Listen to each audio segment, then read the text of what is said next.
The number of Americans who have mistakes on their credit reports is staggering. A 60 Minutes report exposed that most people cannot even correct the problems. CBS 2's Christine Sloan follows up.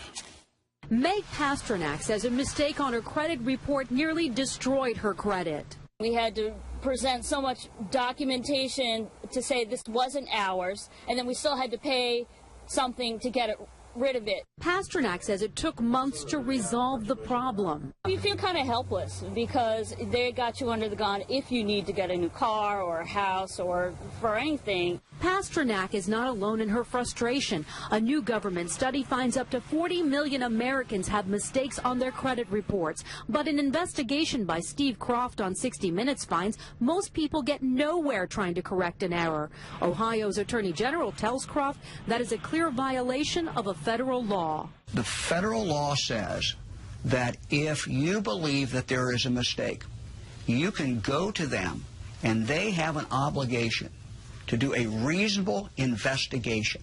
They're not doing a reasonable investigation. End result, if we're successful, is a deletion of that record from your credit report. The credit pros in Newark help people fight agencies like TransUnion and Experian. All the information they receive from a customer, they translate it into a code. They don't forward the letter and the proof of payment to the creditor.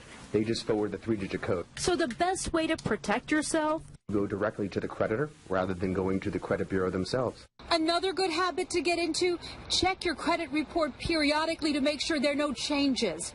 In Clark, New Jersey, Christine Sloan, CBS 2 News. And like 60 Minutes, we were unable to get an actual person at the 3 credit reporting agencies. 60 Minutes was referred to the spokesperson for the agencies, who provided a statement citing an industry-sponsored survey that showed 95